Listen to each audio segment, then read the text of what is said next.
உத்தரப்பிரதேச மாநிலத்தில் யாத்ரீகர்களை ஏற்றிக்கொண்டு சென்ற டிராக்டர் குளத்தில் கவிழ்ந்து விபத்திற்குள்ளானதில் 22 பேர் உயிரிழந்தனர். மகா பூர்ணிமா தினத்தை முன்னிட்டு கங்கை நதியில் புனித நீராடுவதற்காக 40க்கும் மேற்பட்ட யாத்ரீகர்கள் டிராக்டரில் பயணம் செய்துள்ளனர். காஸ்கஞ்ச் பகுதியில் சென்று கொண்டிருந்த நிலையில் ஓட்டுநரின் கட்டுப்பாட்டை இழந்த டிராக்டர் குளத்திற்குள் கவிழ்ந்துள்ளது. இதில் 22 பேர் உயிரிழந்த நிலையில் காயமடைந்தவர்கள் மருத்துவமனையில் அனுமதிக்கப்பட்டுள்ளனர்.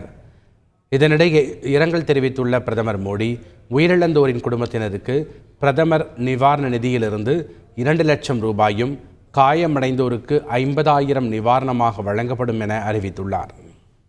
தென் மாவட்ட வெள்ள பாதிப்புக்கு 201 கோடியே 67 லட்சம் ரூபாய் நிவாரணம் வழங்க தமிழக அரசு அரசாணை வெளியிட்டுள்ளது.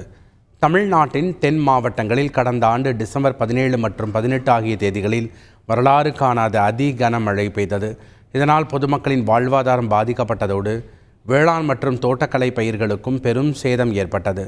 இந்நிலையில் தென் மாவட்ட வெள்ள பாதிப்புக்கு 201 கோடியே 67 லட்சம் ரூபாய் நிவாரணம் வழங்க தமிழக அரசு அரசாணை வெளியிட்டுள்ளது.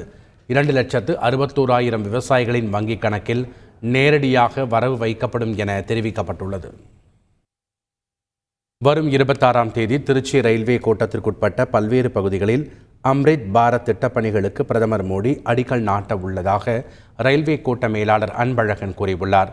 விருத்தாச்சலம், திருவண்ணாமலை, திருவாரூர் மற்றும் கும்பகோணம் ஆகிய 4 ரயில் நிலையங்களில் அம்ரித் பாரத் திட்டப்பணிகளுக்கு பிரதமர் மோடி அடிக்கல் நாட்ட உள்ளதாக அவர் தெரிவித்துள்ளார். திருப்பாதிரி புலியூர், மணக்கால், பல்லவராயன்பேட்டை உள்ளிட்ட 7 இடங்களில் புதிய மேம்பாலங்களுக்கு அடிக்கல் நாட்டும் பிரதமர் மோடி 26 தரைமட்ட பாலங்களை திறந்து வைக்க உள்ளதாகவும் திருச்சி ரயில்வே கோட்ட மேலாளர் அன்பழகன் தெரிவித்துள்ளார். திருப்பூர் திருமுருகன் பூண்டி ரிங் ரோட்டில் அமைக்கப்பட்டுள்ள இஎஸ்ஐ மருத்துவமனையையும் மருத்துவ பணியாளர் குடியிருப்புகளையும் பிரதமர் மோடி இன்று காணொலி காட்சி வாயிலாக திறந்து வைக்க உள்ளார். 81 கோடியே 34 லட்சம் ரூபாய் மதிப்பீட்டில் இந்த இஎஸ்ஐ மருத்துவமனையும் மருத்துவ பணியாளர் குடியிருப்புகளும் அமைக்கப்பட்டுள்ளன. கடந்த 2019ஆம் ஆண்டு பிரதமர் மோடியே இந்த இஎஸ்ஐ மருத்துவமனைக்கு அடிக்கல் நாட்டினார் என்பது குறிப்பிடத்தக்கது. செய்திகளை உடனுக்குடன் தெரிந்து கொள்ள உடனே சப்ஸ்கிரைப் பண்ணுங்க.